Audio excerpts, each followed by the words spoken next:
Hey, what's up guys, Mitch HD here. Today I'm going to be reviewing the Air New Zealand 777-300ER in the Smaug livery by Eagle in a 1 to 200 scale. I just want to give you guys an update on new models on the way. So I've got three new shipments. Two from Collectible Aircraft Wings Australia, one from Easy Toys. So I haven't checked which ones they are from Collectible Aircraft Wings, but the one from Easy Toys is the Lufthansa 747-8 in the retro livery, which you guys have been waiting for. It should be shipped out by now, and so I expect those maybe next week, most likely. But anyway, let's get into this review. So do check the description in case you missed anything throughout this video. My Facebook and Twitter links will be down there, as well as the website where I pre-ordered this from, which was easytoys.com. This is my 27th 777 model, and it's my 12th Air New Zealand model. Some information about Air New Zealand. Operations base is out of Wynyard Quarter in the Auckland CBD. Main hubs are Auckland International Airport, Christchurch International Airport, and Wellington International Airport. Focus cities are Los Angeles International Airport and Sydney Kingsford Smith. They were founded on the 26th of April 1940 as TEAL, which is Tasman Empire Airways Limited, and they were actually renamed to Air New Zealand on the 1st of April 1965 following the merger of TEAL and NAC, NAC being National Airways Corporation, which was the domestic part of airline service, which is now just Air New Zealand Domestic. Their fleet size as of the 9th of February 2016 consists of 98 aircraft, 15 of which are 777s, and 7 of those being 777-300ERs, and the other 8 being 777-200ERs. They serve 55 destinations worldwide, and their 777 routes, all of the 777s including the 200ERs, fly from Auckland to Los Angeles, London Heathrow, via Los Angeles as well, San Francisco, Vancouver, Nadi, Apia, Avarua, Shanghai Pudong, Singapore Changi, Hong Kong Chek Lap Kok, Buenos Aires, Houston Intercontinental, Sydney Kingsford Smith, Melbourne and Brisbane. This aircraft's first flight was on the 14th of March 2011 and delivered to Air New Zealand on the 22nd of March 2011, and the Boeing customer code for Air New Zealand is 19. Right, so let's take a look around the box here.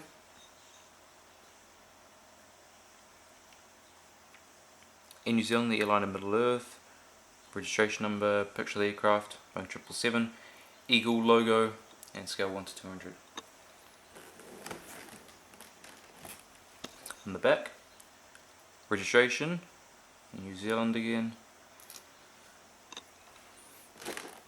Top, the right side, the bottom, and the left. Alright, so let's take this out the box.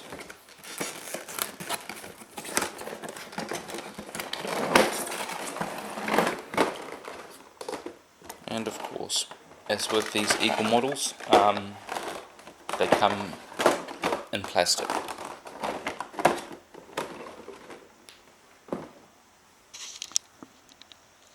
There it is. Alright guys, so the model is now out of the box, and we're going to start here at the cockpit windows on the port side.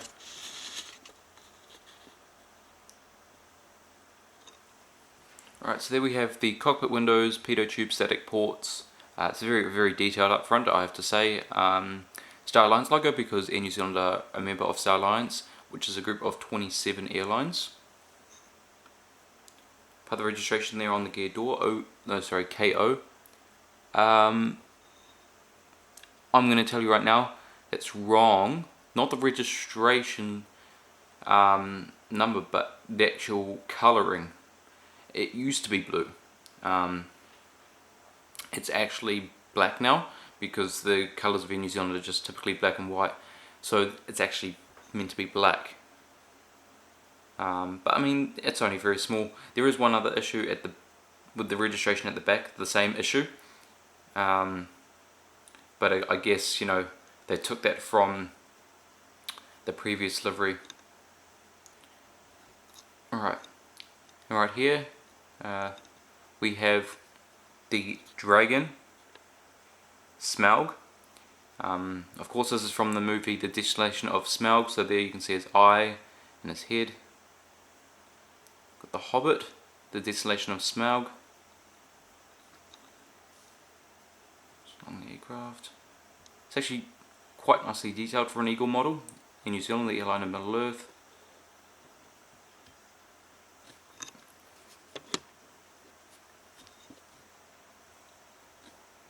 Sorry, I just had to bring that around the wing there.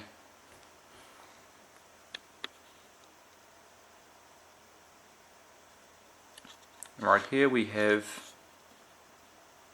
you know, Hobbit, the Hobbit.com, I think, or .net, MGM, you know, all the people who make the movie, who are, you know, big contributors, like big movie companies and stuff like that.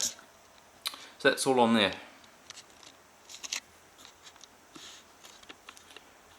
Then on the inboard part of the wing we have the navigation light, inboard landing light, and then the beautiful G90-115B.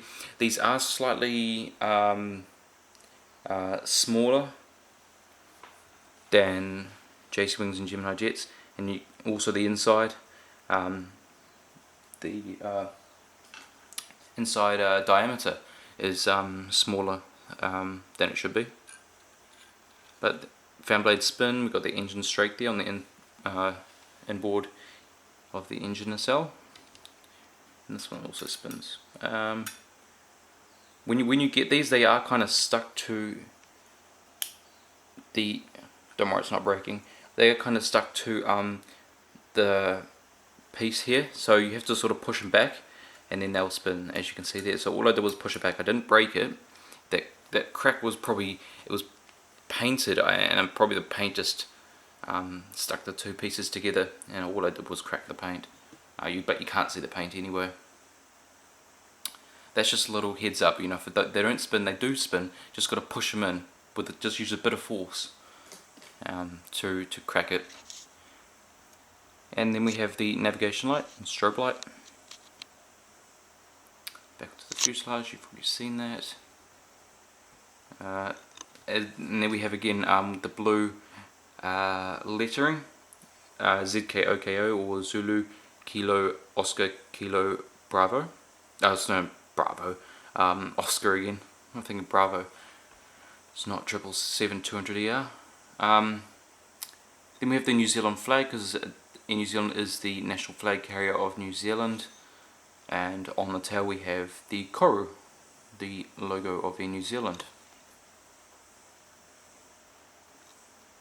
which makes more sense if the colours around it were, you know, blue and green, the proper teal colours, not black, to be honest with you. APU exhaust.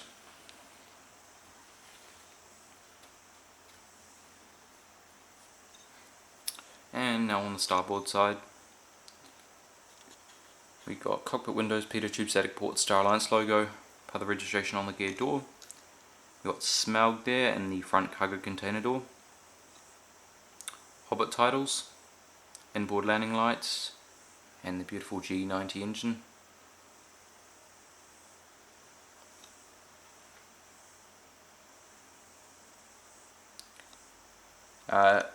There's the green navigation light. The wing looks like it's been slightly bent upwards, if you know what I mean. I have to have closer inspection at that. But yeah, it does look like it's been bent up. Obviously not by me. This is actually the first time I've taken out the box. Well, sorry, second time. First time I took it out was just to check if everything was, you know, not broken or anything like that. Red cargo container door, bulk bin door, registration number, and New Zealand flag, and the koru on the tail. Right, so let's take a look underneath the aircraft now.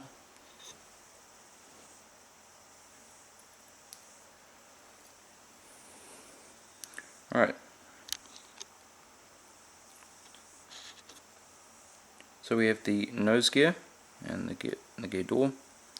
Not much details under here, not as much as JC wings. There's usually a few more markings. All there is knacker ducts. No gear doors, not even not even cut into the fuselage. Only the ones on the gears themselves. So a bit disappointing. But it's underneath the aircraft. You're not really going to notice it that much. Hole for the stand. Painted on lights, beacon light. So we've got the main gears there, under the wing, flat slats ailerons, nice raked wingtip, underneath the engine there.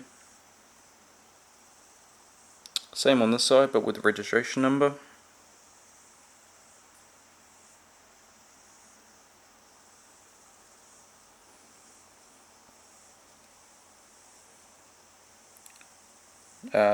Another antenna there. It should be striped with red and white, not just plain red. APU,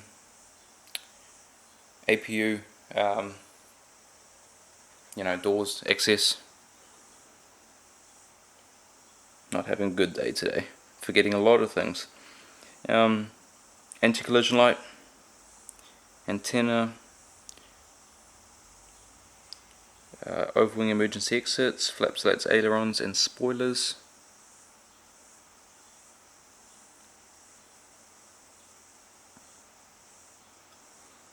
Same on this side. Definitely seeing an improvement, though there are a few things missing, a few mistakes as well. This bit here, don't worry, that's not like an antenna there or anything. That's just where the decal itself just sort of cuts off a bit. Satcom, no Wi-Fi box on this because Air New Zealand don't have Wi-Fi on the aircraft. Antennas, and if you look on the leading edges of each horizontal stabilizer, there are two grey dots, and they're the logo lights that light up the tail at night time. If you look at the right horizontal stabilizer, if you look to where it's connected to the fuselage, it's not quite up to the fuselage, it's slightly sticking out. It hasn't been glued in fully, and I can see it's sort of where the paint has been cracking away, the glue, where the horizontal stabilizer is coming away, you can see the glue and it's sort of where it's cracked away, which indicates, again, they're not checking their work, their quality isn't up to scratch. So quite a few issues over the last 5 models I've unboxed, and yeah, they could be quite a bit better. They could pay more attention to their finished product, not just say, oh look at this, done, and send it out. Just maybe inspect it, because they will lose customers. I'm telling you right now, they're gonna lose customers. That's all I can say. I forgot to give you a rundown of the livery. So the Smaug livery was used to promote the second movie in the Hobbit movie series called The Desolation of Smaug, which Air New Zealand have had the license for since they applied the Lord of the Rings decals to the aircraft, like to the 747s, A320s, 767s. And Smaug was actually applied to the aircraft in December 2013 when the movie was released. And obviously the first Hobbit was released the year before, and the third one the year after. But however, it was repainted into the new colours in May 2015, so it has been in the new colours for quite a while. I still would like to see it in this livery. There's only one 777 that needs to be painted, one 300ER that needs to be painted in the new livery. And so yeah, I'm kind of sad to see the teal go, and there aren't so many special liveries now of Air New Zealand. Okay, anyway, let's get into the seating of this aircraft. Alright, so we have one configuration. I'll start with Business Premier. 44 flatbed seats, rows 1 to 7 and 9 to 12. That's from here to to here. Then we have Premium Economy 44 recliner seats, rows 23 to 31.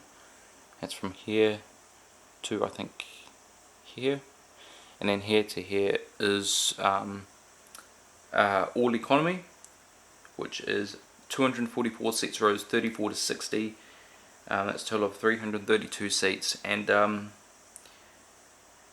I obviously don't like the configuration for one main reason, that it's 343.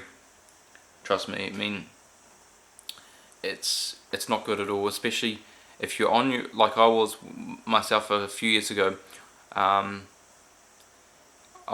can't remember, it might have been about 15 or something, on my own, flying from Los Angeles, because, you know, staff ticket, and you're on standby, so you take what you get. And I was stuck in the middle. I think it was seat E, almost at the back of the aircraft, stuck there beside people who were asleep the entire time, couldn't get up to go to the toilet or anything, and it was just one of my worst flights. The main reason being, you're so cramped. I was tiny back then. I mean, I'm still pretty tiny now, but like, it's not good. So I mean, that's coming from someone who was a lot shorter than he is now, or a lot smaller than he is now, not shorter, but, and you know, still not having enough room. Anyway, let's get on to some of the wheel features. Tilting landing gear, rolling landing gear all roll quite well, and the nose gear does swivel. Alright, here's the stand. So you get the rubber base. They came in two pieces, that's where I screwed it on. You got the chrome piece where the aircraft sits on,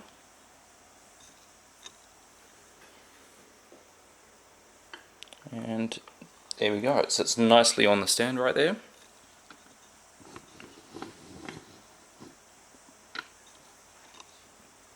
So that's in the landing position. They do tilt too far up, but I mean, you get the idea, just tilt it back a little bit. There we go, that looks a bit better. Anyway guys, this is going to be the end of this video. I don't know when my models will get here exactly, but I expect next week to be the earliest. So until then, this will be the last unboxing, not necessarily video. So please, if you did enjoy this video, leave a like, comment, tell me what you think of this model, tell me if you're going to get it, subscribe for more. I do have quite a bit more on the way, as I said. I probably have, I think, once I get the next 3 batches of models, they should come in fairly quick succession. I will have maybe, I think, 7 reviews, something around there. So still quite a lot of reviews to come. Go check out my previous 4 reviews, and the new Gemini Jets releases if you haven't seen them, which are also on my channel. Anyway guys, I do really hope you enjoyed, and I'll see you next time.